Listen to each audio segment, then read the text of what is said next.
Eu gostaria de ler um verso com os irmãos, então termos uma breve palavra de oração e considerarmos algumas coisas juntos que o Senhor tem nos trazido para essa noite. Então vamos abrir nossas Bíblias em Mateus, capítulo 5, Evangelho de Mateus, capítulo 5, e vamos ler um versículo para iniciarmos. Mateus, capítulo 5, vamos ler juntos o verso 9. Diz assim: Bem-aventurados os pacificadores, porque serão chamados filhos de Deus. Bem-aventurados os pacificadores, porque serão chamados filhos de Deus. Vamos ter mais uma breve palavra de oração, e então repartirmos algo a respeito desse sermão tão glorioso, mais especificamente a respeito desta nota, esta bem-aventurança tão rica.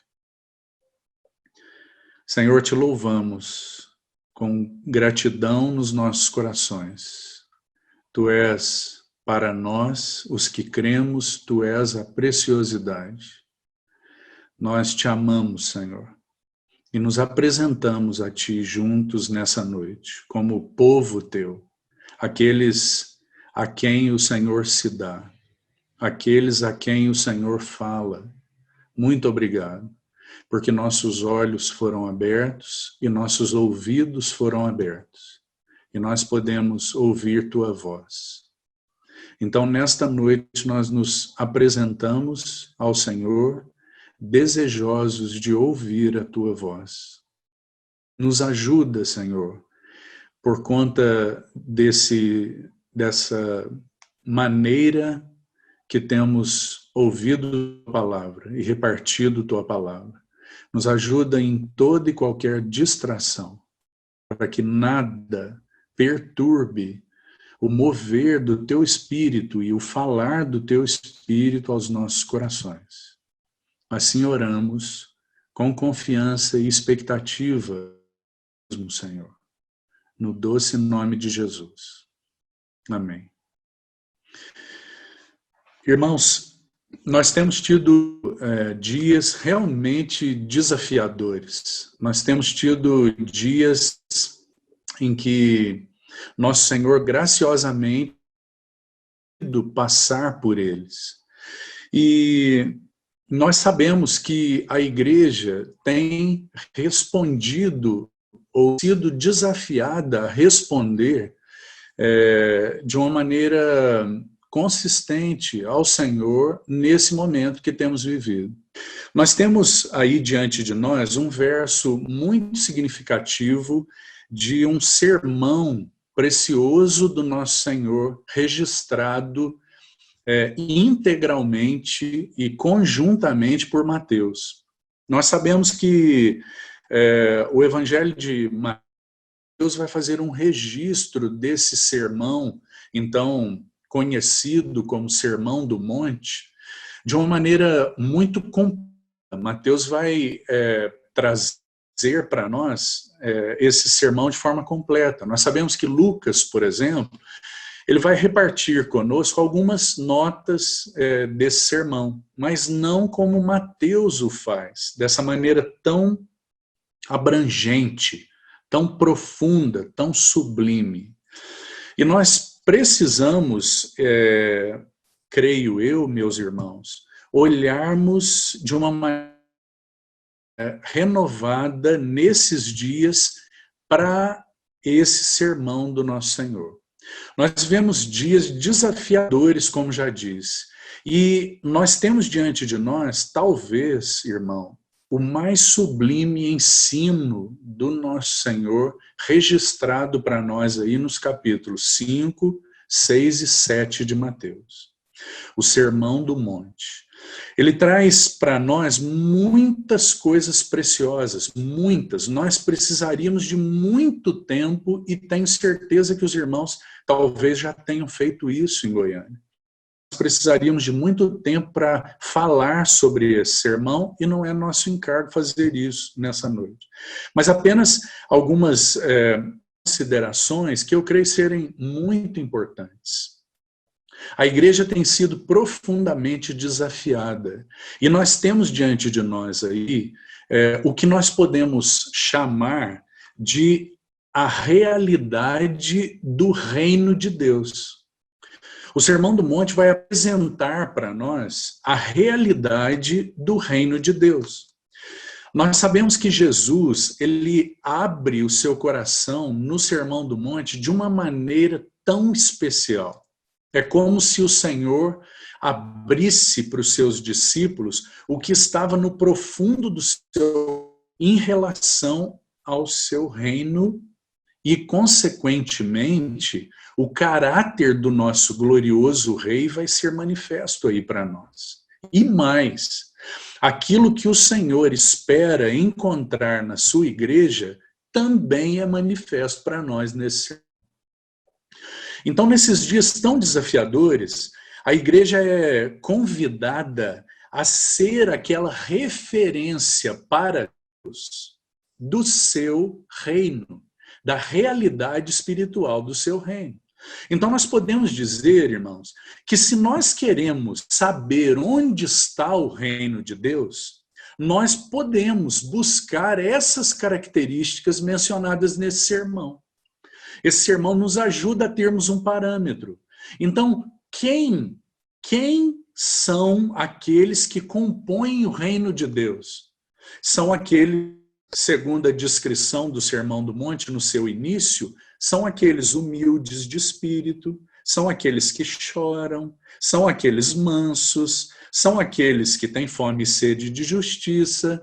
Se nós queremos encontrar o reino de Deus, a realidade do reino de Deus, nós precisamos encontrar essas características.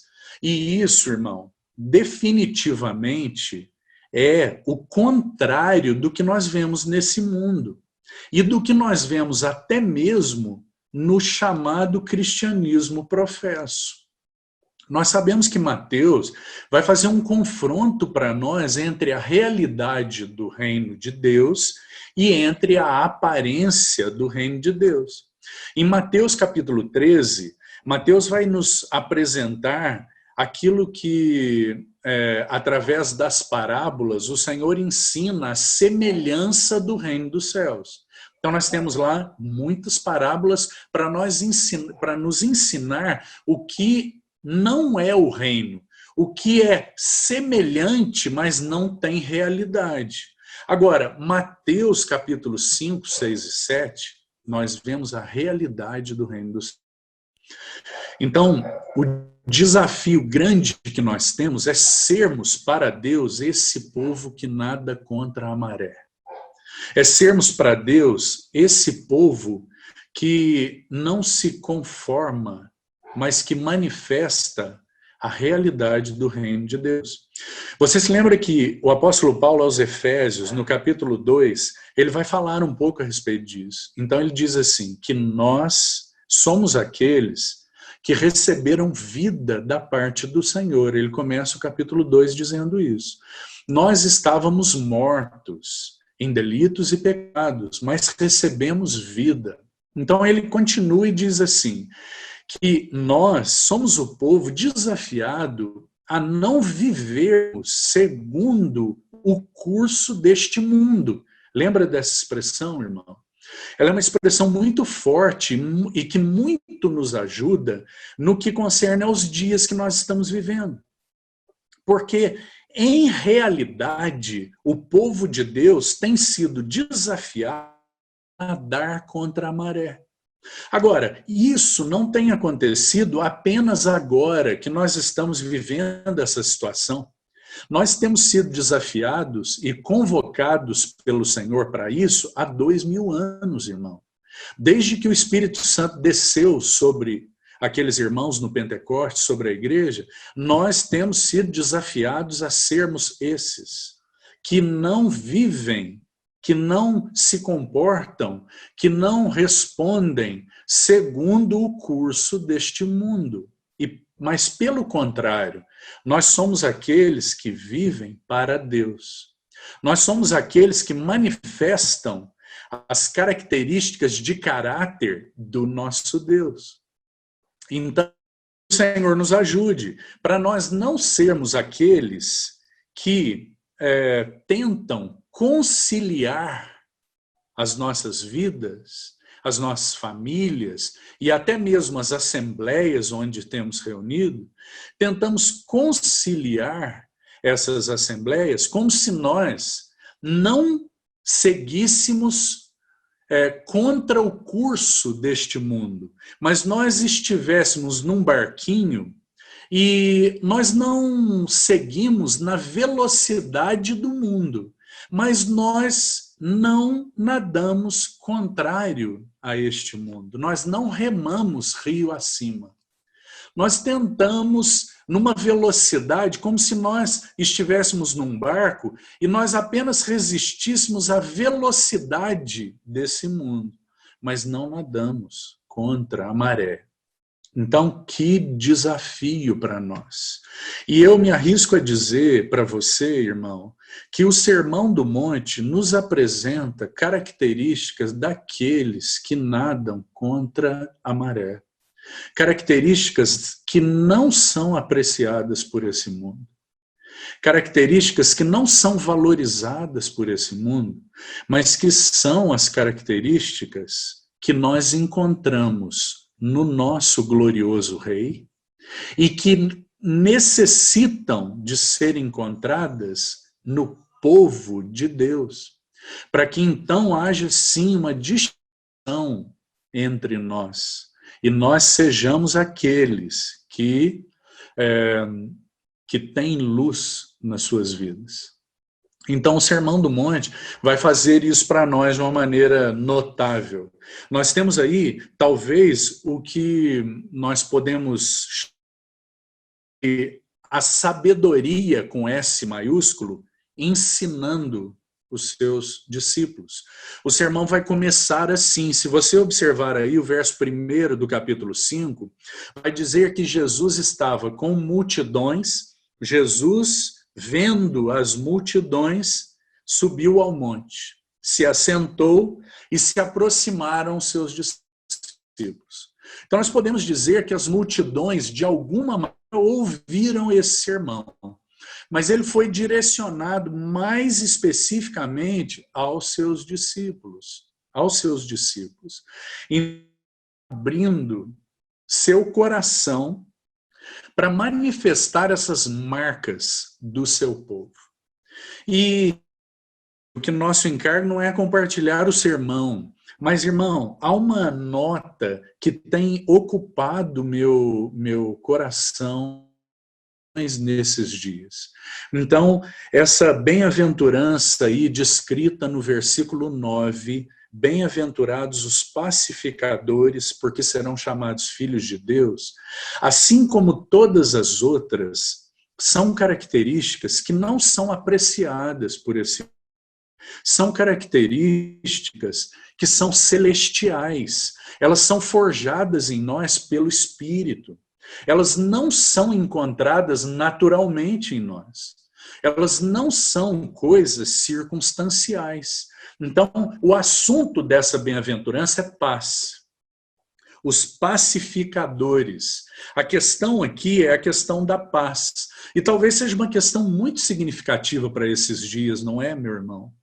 Eu sei que todos nós aqui estamos inseridos em contextos profissionais, em contextos relacionais. E será que nós não temos percebido o desespero das pessoas? Será que nós não temos percebido que esse mundo está em desespero, talvez de uma maneira mais acentuada do que a que nós já temos visto há algum tempo? Esse mundo está atemorizado, em desespero. E sim, nós podemos dizer que uma das características que nós não vemos nas pessoas desse mundo e que nós precisamos ver nos filhos de Deus, nas famílias cristãs e nas assembleias do Senhor, seja a questão da paz.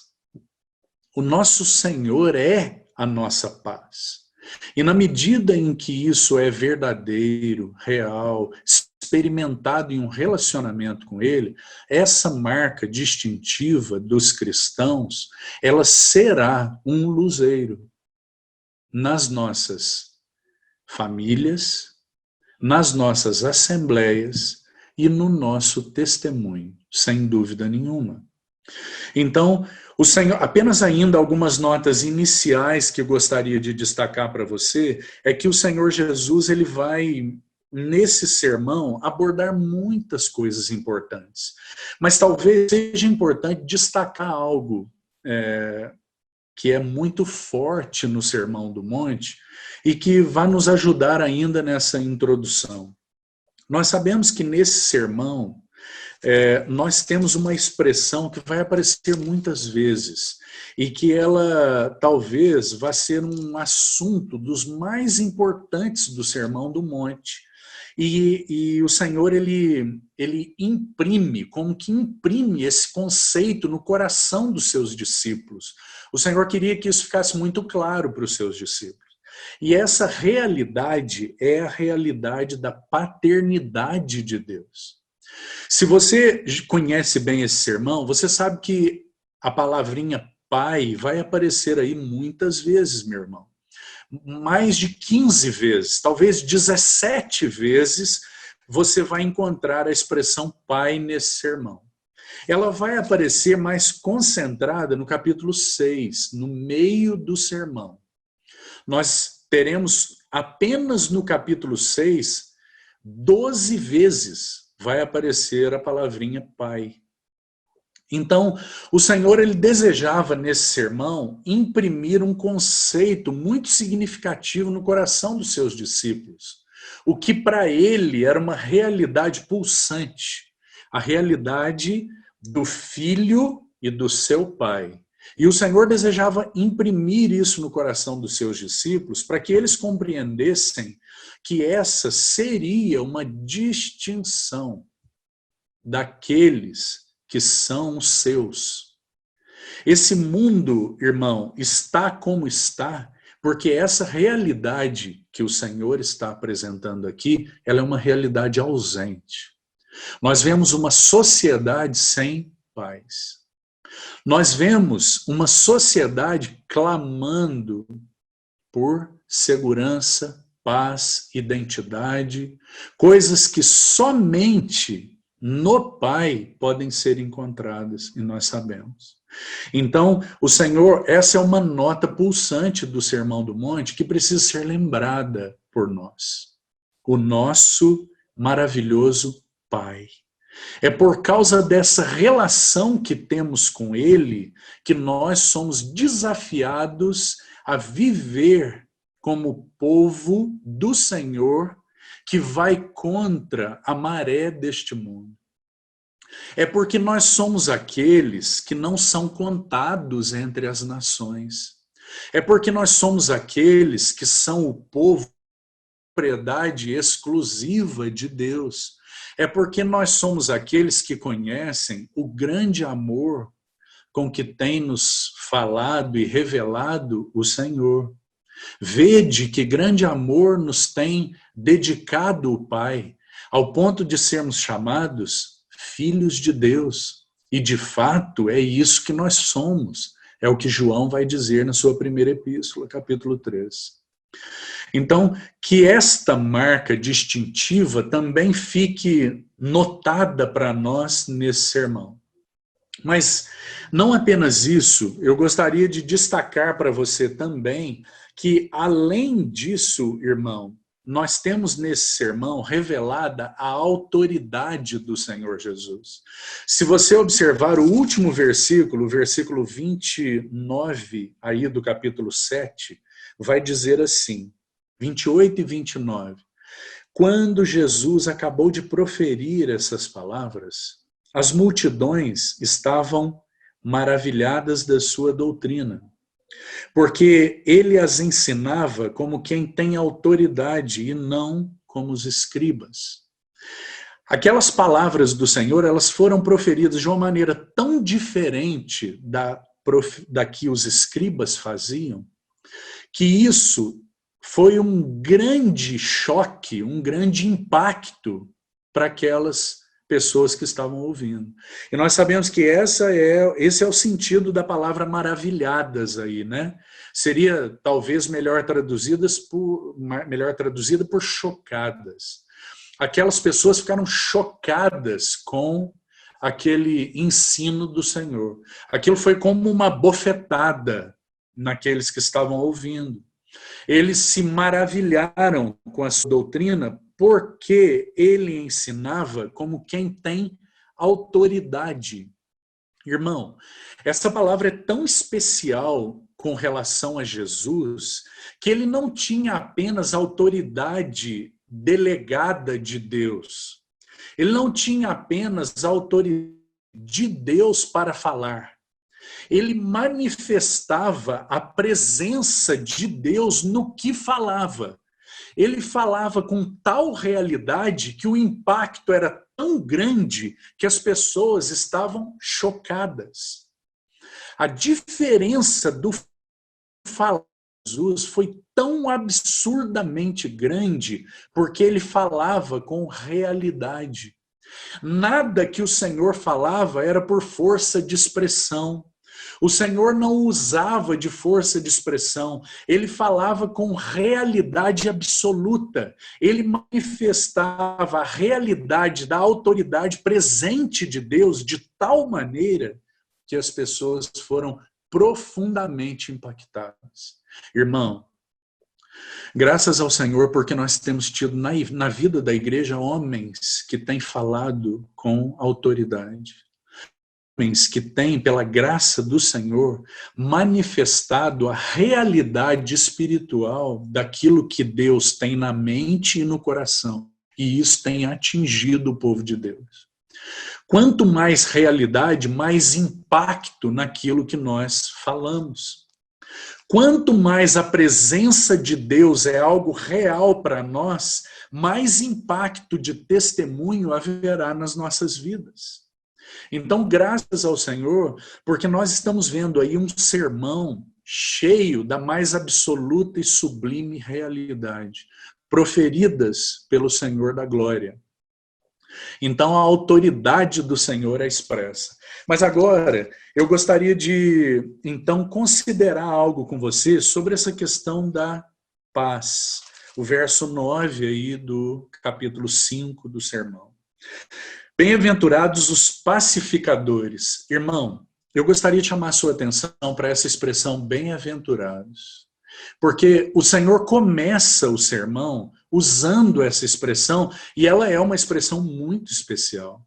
Bem-aventurados, nós sabemos que o significado dessa palavra aí é extremamente felizes.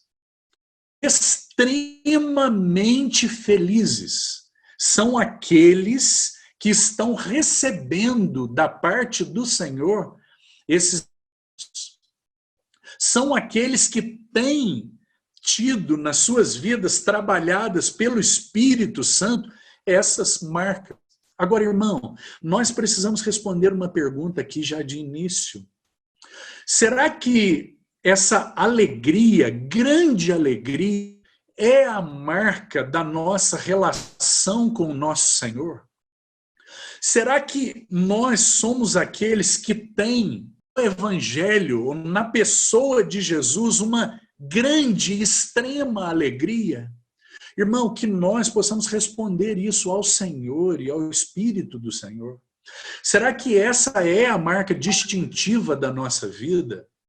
Nós temos grande alegria no nosso relacionamento com o nosso Senhor? Esse é o legado que nós temos deixado para os nossos filhos, por exemplo. Se os nossos filhos fossem indagados sobre o testemunho da nossa relação com Deus, será que a palavra que eles usariam para resumir nossa relação com o Senhor seria: meu pai, na sua relação com o Senhor, ele tem uma grande alegria. O Senhor é para o meu pai uma grande alegria. Será que nossa vida seria resumida assim, irmão? Ou será que o nosso legado seria o legado de um grande compromisso? E eu não estou dizendo aqui que nossa vida com o Senhor não deva ser marcada por um grande compromisso. Mas eu gostaria de destacar para você que a nota distintiva marca realmente gera impacto e testemunho nos outros e que motiva outros a se entregarem ao Senhor, é se nossa vida com Deus ela é marcada por um bem-aventurado. Bem-aventurado, extremamente feliz, extremamente alegre. Essa é a marca das nossas vidas. Essa é a distinção das nossas vidas. Irmão, queria dizer para você que se essa não for, se nosso relacionamento com Deus não for uma grande alegria, nós temos grande perigo de entrarmos em um caminho de esfriamento. Se não for para nós uma grande alegria servir ao Senhor, seguir ao Senhor, amar ao Senhor, então que o Senhor tenha misericórdia de nós. Mas graças ao Senhor, porque pelo seu Espírito Ele tem trabalhado isso em nós. Para que haja nos nossos corações uma grande alegria distintiva. Como já disse um servo de Deus do passado, há uma frase muito citada, muitos irmãos, e talvez os irmãos já tenham ouvido, mas é importante citá-la novamente aqui. Um servo de Deus do passado disse assim: nós não temos a alegria, é a alegria que nos tem. Veja que essa frase, ela resumia para esse servo de Deus o que para ele significava sua relação com Deus. O salmista vai dizer que ele desejava a presença de Deus, porque na presença de Deus havia delícias perpetuamente e alegrias, e alegrias, e alegrias. Que o Senhor realmente nos ajude, para que nós compreendamos o que significa esses bem-aventurados. Essa marca distintiva do povo de Deus, essa marca que realmente é um curso contrário deste mundo, irmão, porque nós estamos vendo pessoas em desespero. Nós estamos vendo pessoas como crianças desesperadas por brinquedos e que esses brinquedos foram tirados porque os entretenimentos virtuais estão, de certa forma, estão parados, né? Então nós vemos pessoas desesperadas, por exemplo, no nosso país, porque o futebol está interrompido. Nós vemos pessoas desesperadas porque o entretenimento está sob quarentena. E infelizmente, para vergonha nossa, nós vemos cristãos desesperados porque não têm tido suas muletas de entretenimento nessas coisas. Que o Senhor nos ajude, irmãos, que o Senhor use de graça conosco, para que nós sejamos sondados nisso. Agora, vamos dar um passo mais. Bem-aventurados os pacificadores. Gostaria de mencionar para você mais uma nota que irá nos ajudar muito aqui. Você sabe que Davi foi aquele rei segundo o coração de Deus. Um homem tão precioso, segundo os olhos do Senhor, que teve suas dificuldades, enfrentou suas lutas, mas que a Bíblia o distingue, o destaca como um homem segundo o coração de Deus. Aquele homem tão precioso. Davi, no seu coração e na sua relação com Deus, nasceu um anelo. Davi, ele desejava ardentemente preparar uma casa para Deus, todos nós sabemos. Então, Davi, ele preparou tudo que era necessário para que a casa de Deus fosse edificada. Os irmãos sabem. Davi, por exemplo, comprou aquela eira de Araúna, aquela eira de Ornã, o Jebuseu. Davi comprou aquele lugar para a edificação da casa de Deus. Davi preparou materiais, Davi se dedicou e preparou todas as coisas. E quando Davi já tinha batalhado todas as suas guerras, já no final da sua vida, mas com esse anelo pulsante, ele chega a dizer: eu não darei descanso aos meus olhos enquanto eu não preparar lugar para o poderoso Deus de Israel. Então, Davi, o Senhor vem a Davi e diz o seguinte para ele, diz: Davi, você não edificará a minha casa. Tudo que você preparou será usado para edificação, mas você não edificará a minha casa. Porque você é um homem de guerra, e nas suas mãos há muito sangue foi derramado pelas suas conquistas. Mas o seu filho edificará a minha casa, e o seu filho se Salomão. E, irmão, você sabe o que significa Salomão. O nome Salomão no hebraico significa pacífico, ou filho da paz. Esse é Salomão. Então nós vemos que Salomão edificou casa para Deus, e não Davi. Toda a provisão de Davi doou dos seus tesouros pessoais, ele serviu como um testemunho para todos os cabeças da nação de Israel, para que eles levassem suas ofertas a Deus, para que eles cooperassem na edificação da casa. Mas quem edificou casa para Deus foi Salomão. Então nós temos já aí uma lição importante. Quem são os que edificam casa para Deus? São os pacíficos. Quem são aqueles que serão instrumentos de Deus para a edificação da casa? Serão os pacíficos. Esses pacíficos, eles serão chamados filhos de Deus. Então, destaquei a nota da paternidade exatamente por causa dessa expressão do versículo 9. Os pacíficos são os que edificarão casa. Salomão já vai nos ajudar com um princípio. Deus vai dizer para Davi: Davi, não é você, é Salomão.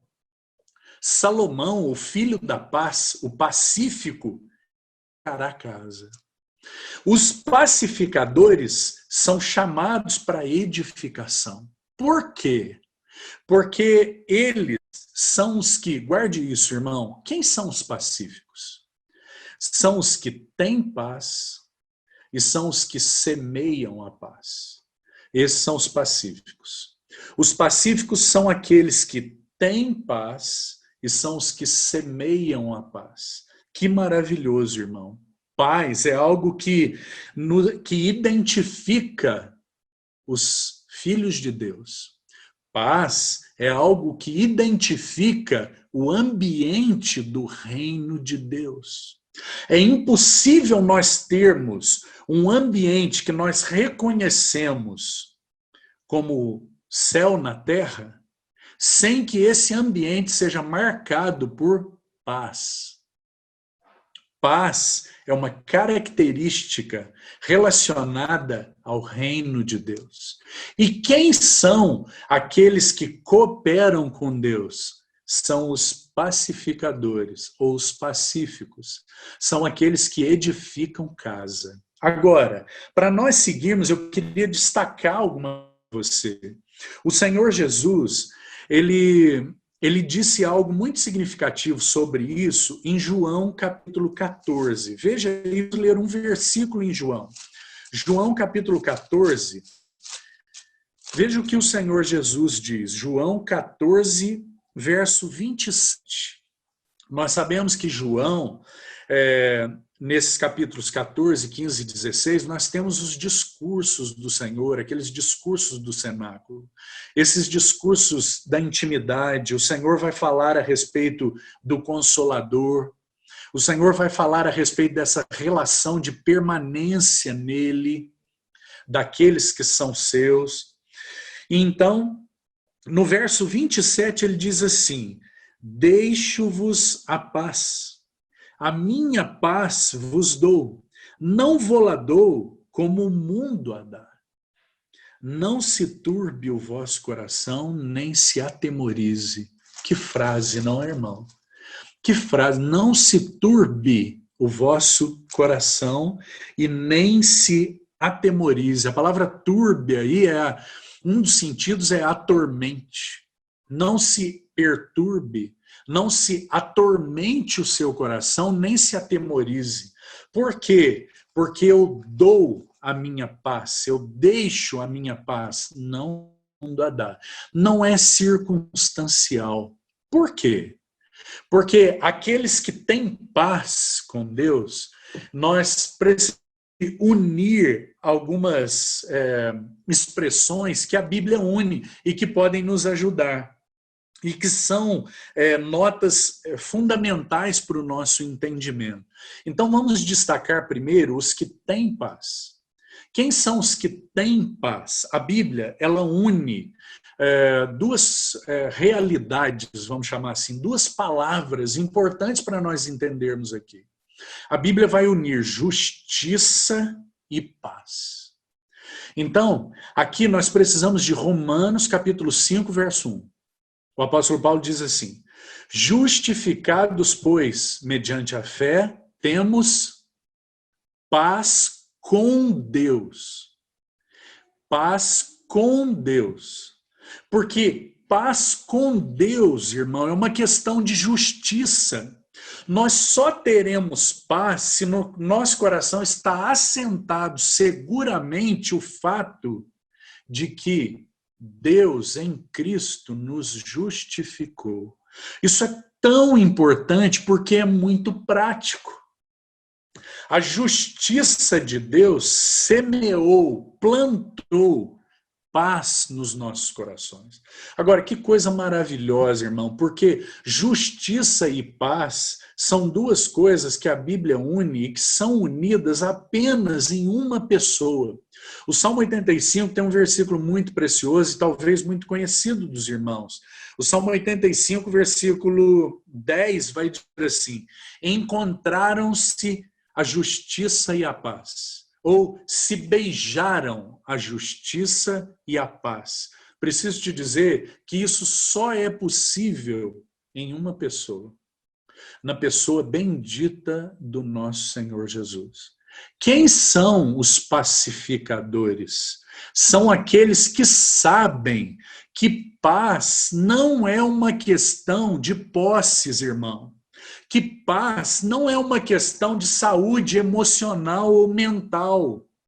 Que sabem que paz não é uma questão de recursos, de dinheiro. Paz é uma questão de justiça. É porque nós fomos justificados em Cristo Jesus que nós somos o povo distinto desta terra que tem paz.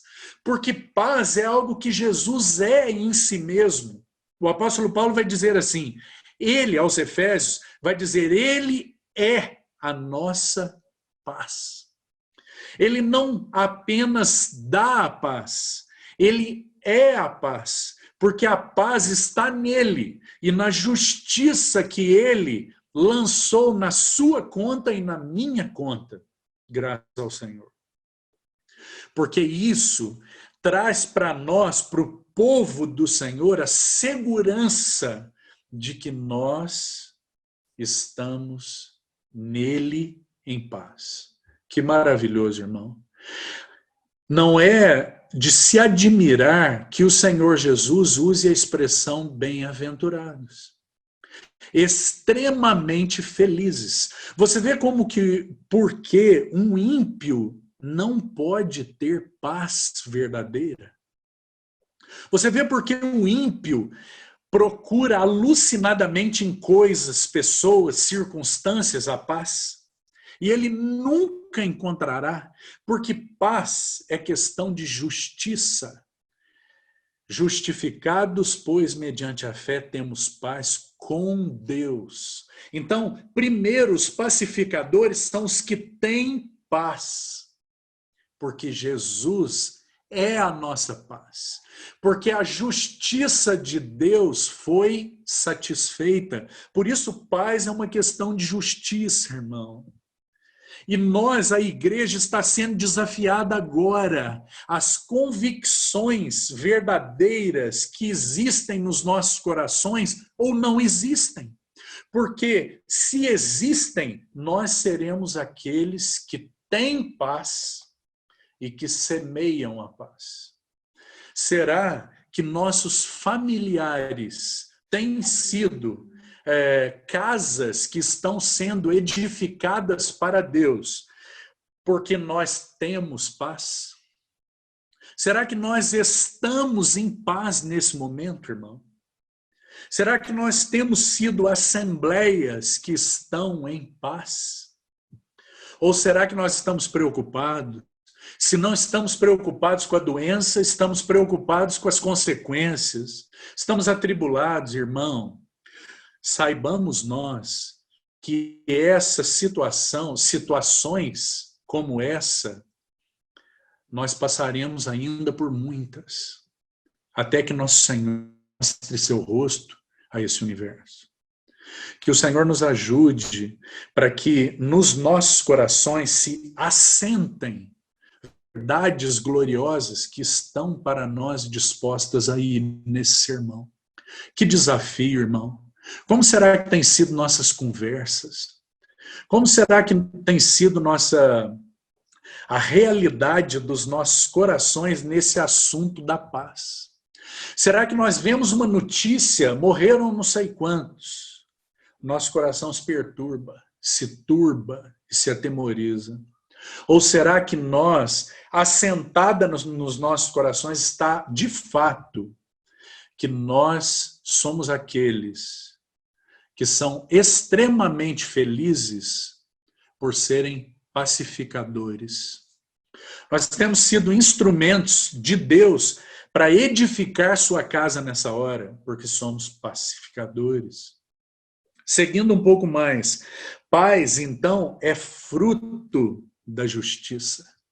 É por causa da justiça satisfeita em Cristo Jesus, a justiça de Deus que foi satisfeita em Cristo Jesus e lançada na sua conta e na minha conta, é que nós temos paz. Nós não temos paz porque nós temos uma poupança boa. Nós não temos paz porque nós temos recursos, provisão para passar pela quarentena. Nós temos paz porque Jesus é a nossa justiça. Porque nós recebemos um manto de justiça que Ele deu a nós. É por isso que nós somos o povo que está em paz. E isso não pode ser abalado por circunstância nenhuma. Essa é a segurança sublime, profunda que nós temos na salvação executada pelo nosso Senhor. Que maravilhoso, que maravilhoso. Então, seguindo um pouco mais, já que nós estamos dividindo aí, nós sabemos que a Bíblia, então, vai unir, apenas para eu te explicar isso da maneira que gostaria, a Bíblia, então, une justiça e paz, e guarde isso. Isso pode ser resumido no versículo 1 de Romanos capítulo 5, justificados, pois, por meio da fé, temos paz com...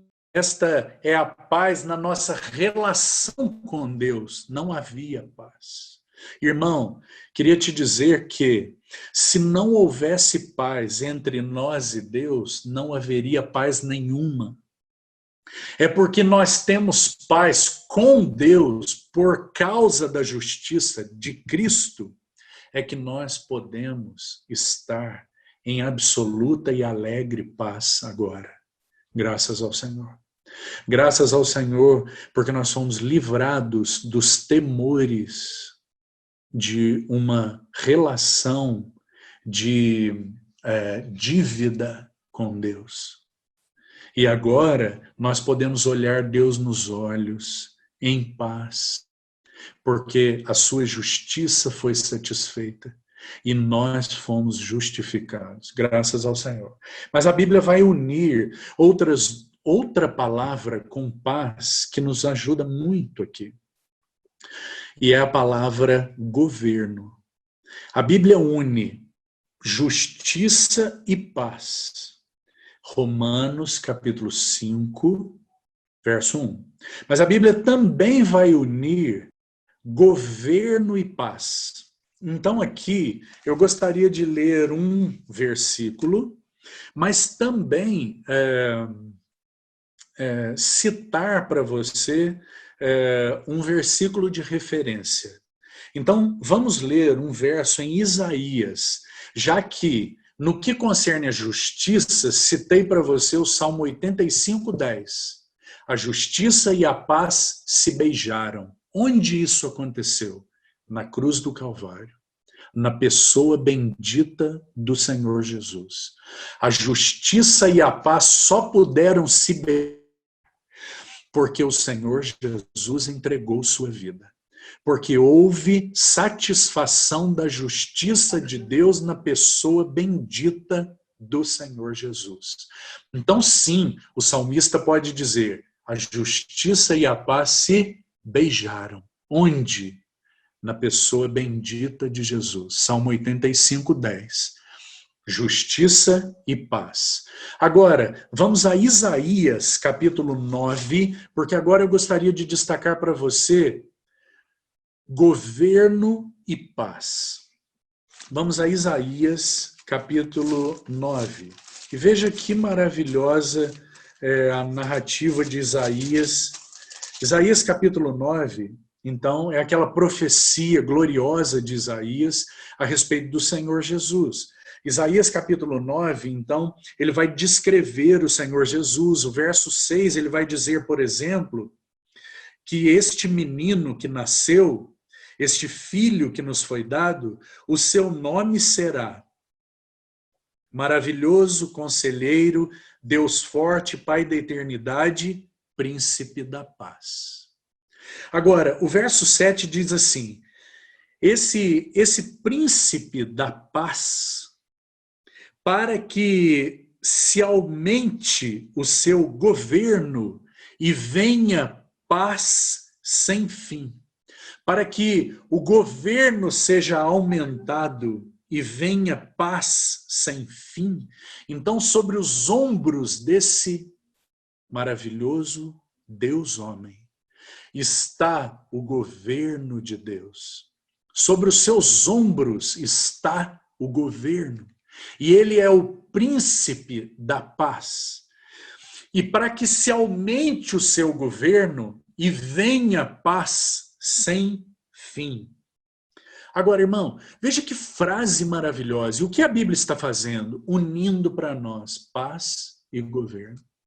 O que isso significa? Que quanto mais governo, mais paz.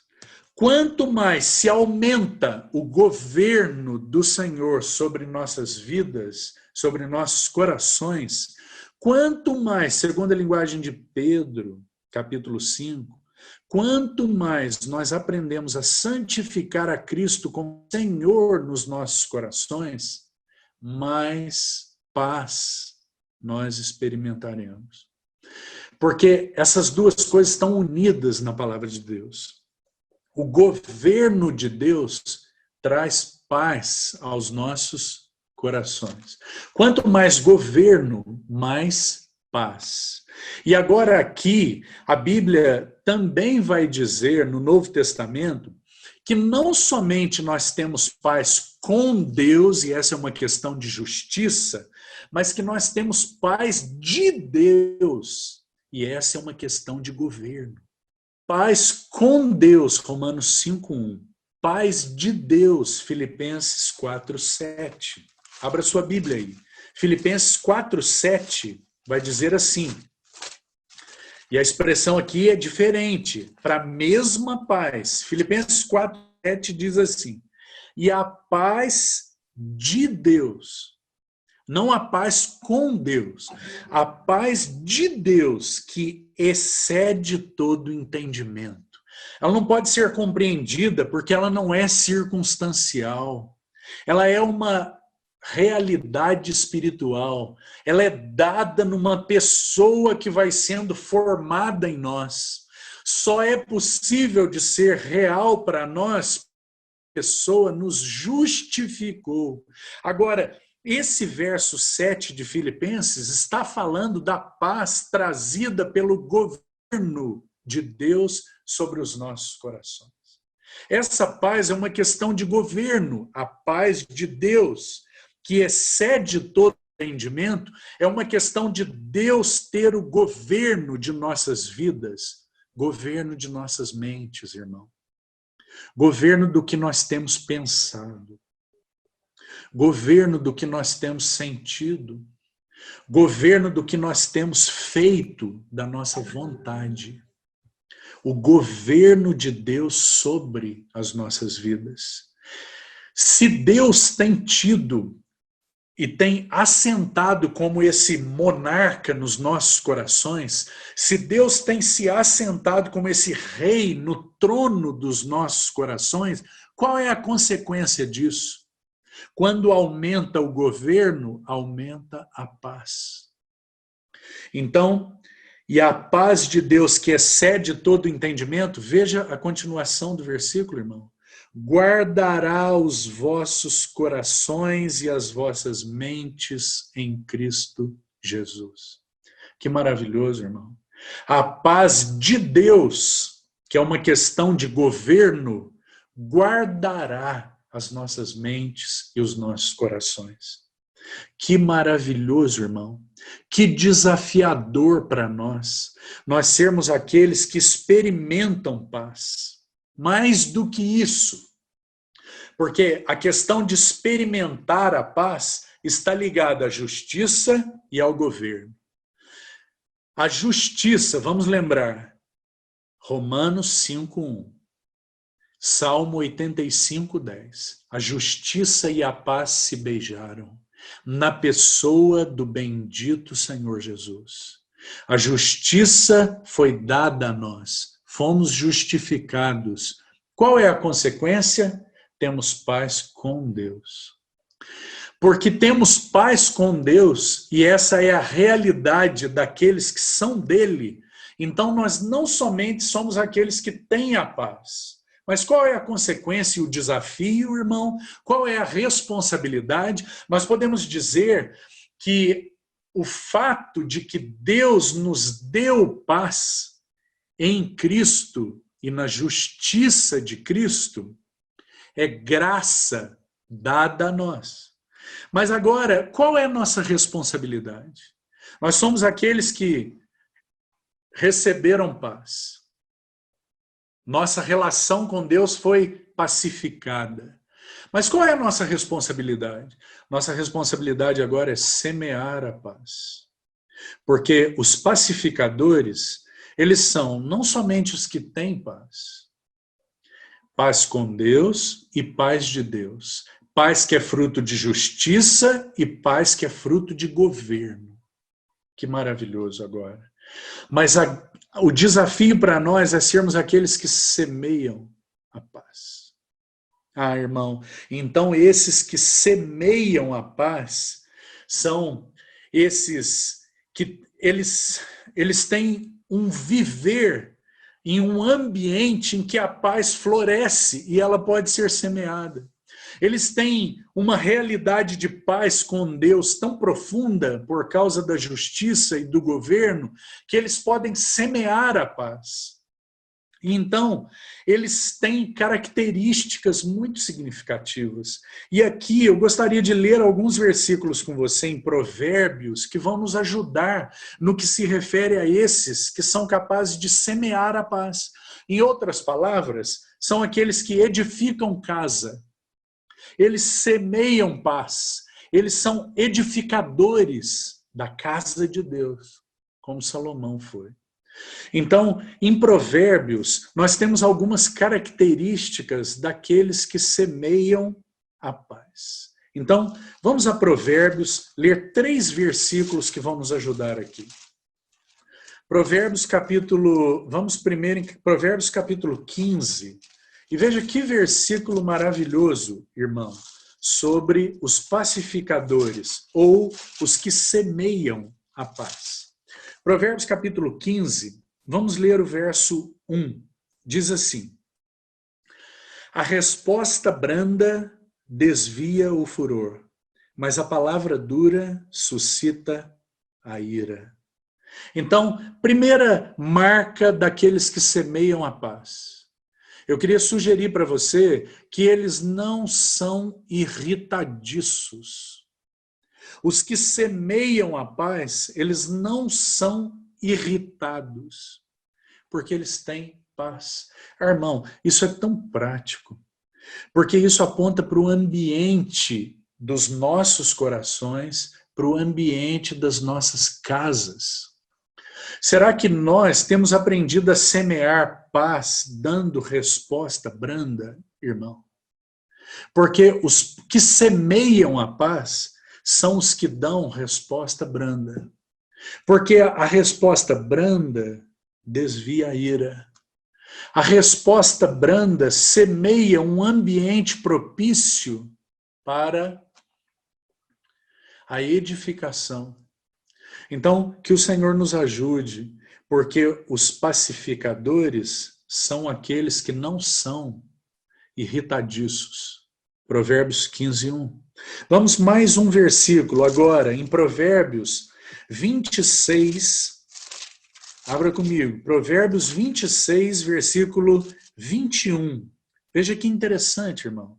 Diz assim: como o carvão é para a brasa e a lenha é para o fogo, assim é o homem contencioso para acender rixas. Irmão, um homem contencioso é diferente de um pacificador.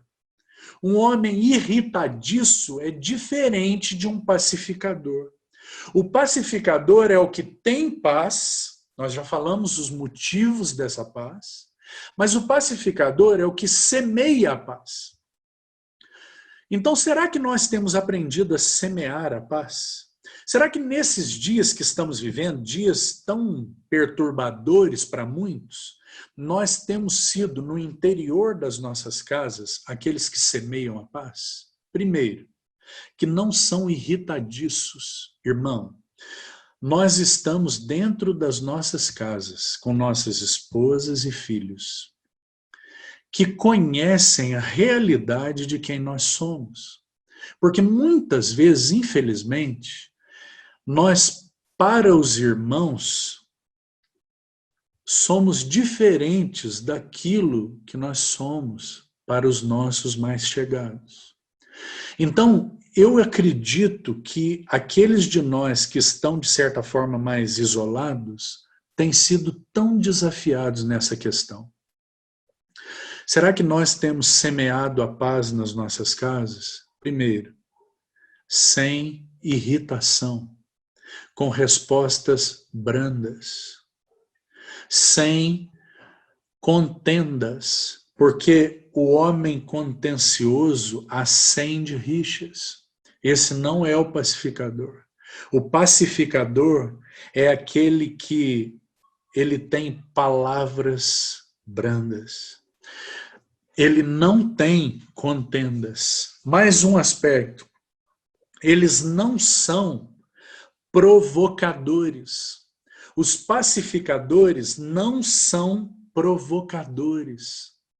Irmão, Provérbios capítulo 6 vai dizer para nós que tem algumas coisas que Deus detesta, mas tem uma que Deus abomina.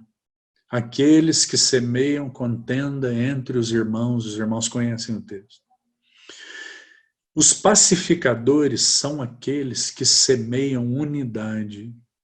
Os pacificadores são aqueles que não falam com segundas intenções, que não falam nas entrelinhas, que não são provocadores. Que o Senhor nos ajude, porque esse é o espírito deste mundo. Um espírito contencioso de rixas, de irritação, de provocações. Que o Senhor nos ajude para que nós saibamos como semear a paz. Os pacificadores são os que semeiam a paz. Nós temos muitos exemplos bíblicos de pacificadores. Eu queria citar só um para você. Em 1 Samuel, capítulo 25, nós temos o relato do encontro de Davi com Nabal. E naquele capítulo 25 é mencionada uma mulher, Abigail, a mulher de Nabal. Irmão, é tão interessante se você conhece aquele capítulo, porque Nabal significa tolo. Aqui está Nabal, um resumo de Livres pela Fé. Nabal no hebraico significa... Perdão, irmão. Meu celular está aqui ao lado. Nabal significa tolo. E é tão interessante nós vermos que aquele tolo, ele reagiu de uma maneira tão louca com Davi, que Davi toma no seu coração, Davi decide tomar uma atitude em relação a ele. Porque Davi manda seus moços para Nabal para pedir um suprimento, uma ajuda. E ele manda que esses moços se acheguem a Nabal. Se você conhece o capítulo 25 de 1 Samuel, depois você confira lá, ele manda que esses moços busquem aquele próspero homem em paz. E então, o tolo Nabal, é o que significa o seu nome, né? Tolo, severo, teimoso, esse era Nabal. Então, os moços de Davi vão procurar por Nabal. E Nabal reage de uma maneira tola. E diz, quem é esse Davi? Quem é o filho de Jessé? Para que eu possa ajudar de alguma maneira? E ele se recusa asperamente, tolamente. Então, os mensageiros, os moços de Davi retornam para Davi. E Davi, então, se levanta, pede para que os seus homens, 400 homens, tomem da espada, e ele diz, não vai ficar nem um descendente de Nabal vivo. Eu vou destruir Nabal.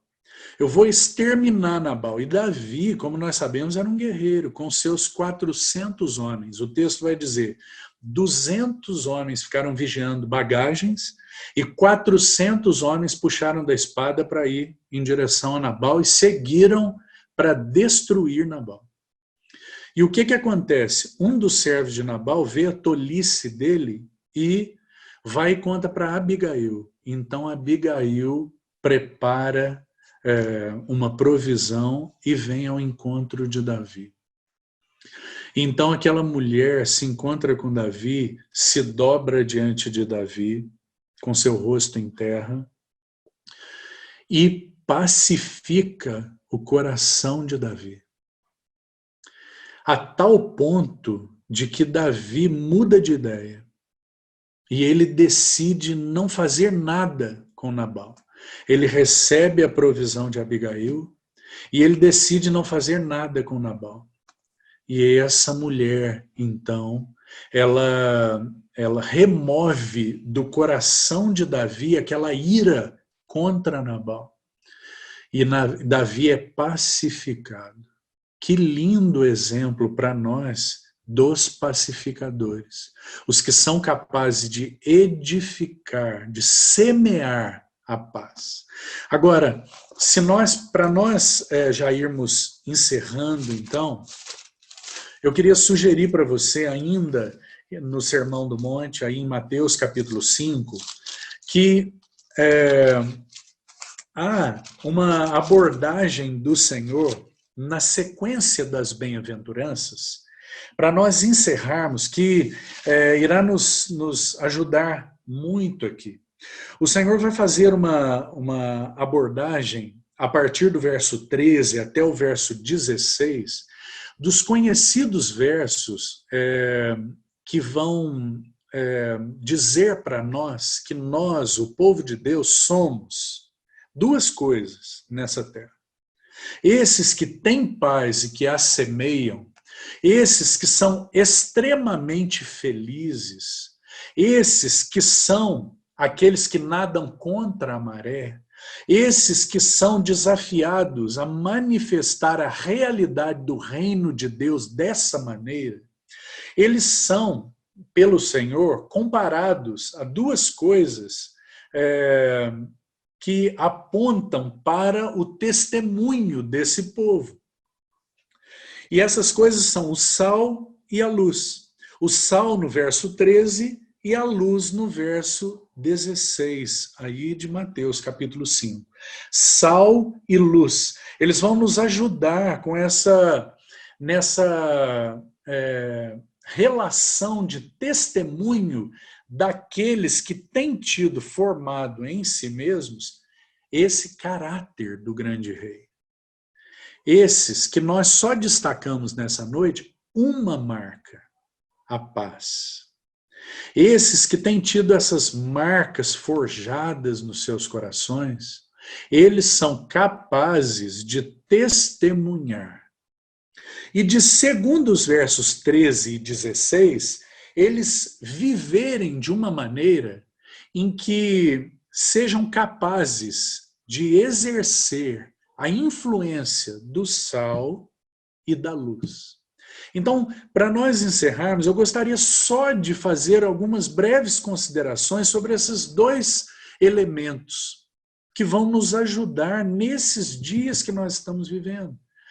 E, se nós queremos compreender e até mesmo ver o reino de Deus nessa terra, a expressão do reino de Deus nessa terra, nós precisamos buscar por essas marcas, irmão. E essas marcas, então, serão encontradas naqueles que têm tido da parte do Senhor, pelo Espírito, trabalhadas em si essas marcas de caráter. Então, o sal, primeiro ele diz assim, verso 13, vós sois o sal da terra. Ora, se o sal vier a ser insípido, como lhe restaurar o sabor? Para nada mais presta, senão para, lançado fora, ser pisado pelos homens. Então, a primeira coisa que é dita para nós aí é que nós somos chamados e o nosso testemunho de paz e de semeadura de paz será um testemunho que irá salgar. E o sal, irmão, ele é destacado aí de uma maneira tão linda, né? O sal, ele é um agente preservador. Muito mais do que um tempero para trazer sabor, o sal é um agente preservador. E certamente o Senhor usou esse elemento para despertar nossos corações para o fato de que a igreja não é o que dá sabor a este mundo. Porque esse mundo está totalmente corrompido. A igreja é um agente preservador neste mundo. É por causa da igreja que a iniquidade neste mundo ela tem um limitador, graças ao Senhor. É por causa do sal que a igreja é, que este mundo é, de certa forma, preservado, irmão.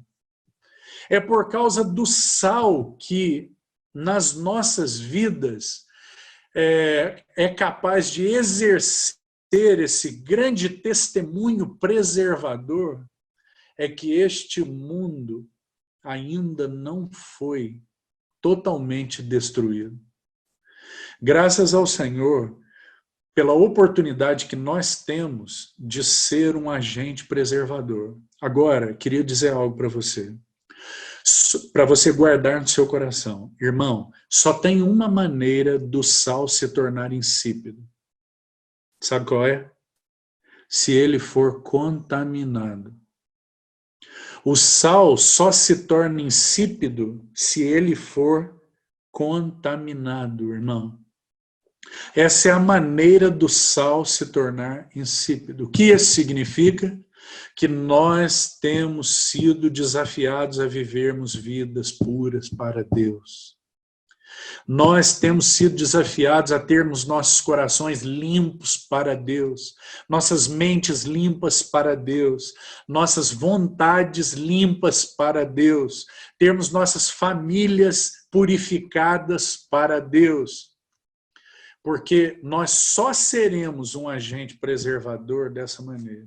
Do contrário, se houver contaminação nas nossas vidas, nos nossos corações, nas nossas famílias, nosso testemunho não servirá para nada, senão para ser pisado pelos homens. Então, essa é a nota importante em relação ao sal. O sal, ele não é usado, a igreja não está aqui para temperar esse mundo.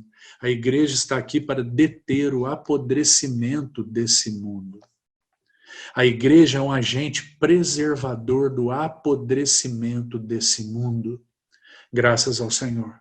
Para que isso seja real, então nós precisamos estar sendo purificados pela palavra de Deus, lavados pela palavra.